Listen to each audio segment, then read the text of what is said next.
Have I done a filmed interview? I don't think so. This is actually, so it's kind of exciting.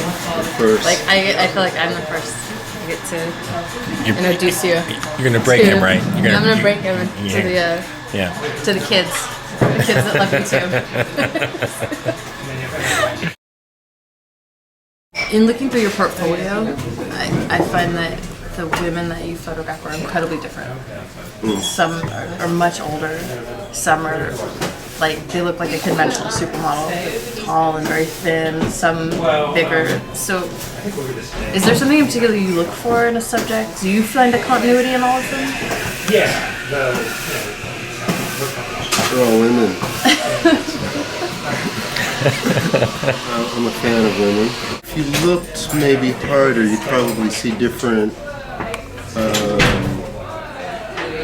types of women. But someone superficially would say they fall into maybe an alternative category, a more mainstream or media-oriented category.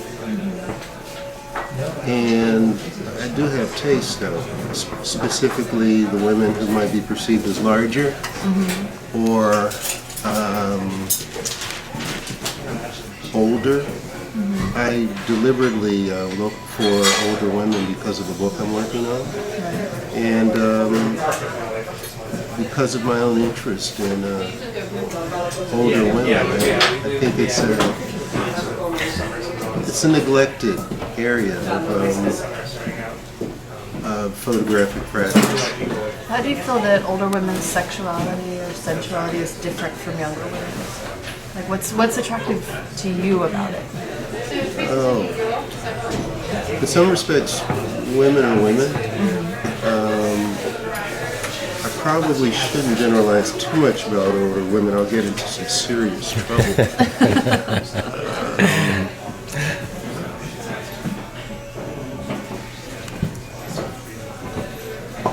The rule of thumb, or at least this has been explained to me, that younger women are often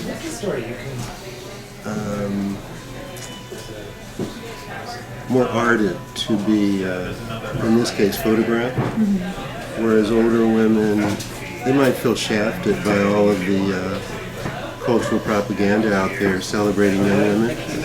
So I think approaching older women is probably one of the most significant differences. Approaching them,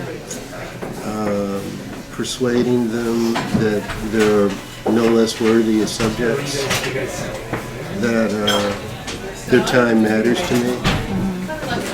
That goes a long way to sort of assuage any insecurities, mostly imposed by culture, as opposed from their own specific or individual experiences. You had written to me in an email before that you weren't sure that people were aroused by your pictures, because I referred to them as erotic. So well, this is kind of like a double question. If you don't think that they are, would you consider them erotic pictures? And two, do you consider what you do erotic? I'll answer the last question first. I think some of my work is intentionally erotic, and I'm not really sure if most of it is. What do you think? I think it is. I think the things I've seen in your portfolio are, for sure.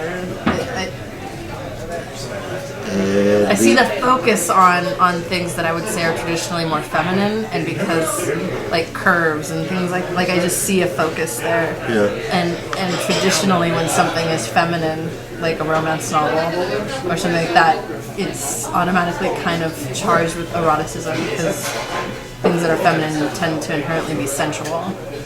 So I guess I would say even in something where there's no nudity or explicit context, there's still an element that runs through it that's feminine, therefore erotic. Do you are you really more intoxicated, say, with femininity as opposed to androgyny? Because androgyny is, I never think about it. But when I see something androgynous, I'm immediately fascinated by it. just maybe 10 years ago, a lot of people felt androgyny was really my strong suit. And it's really my background. I'm intellectually interested in androgyny, interested in the authors who, mostly women, who've really put some serious time into thinking about androgyny or the fusion of male-female.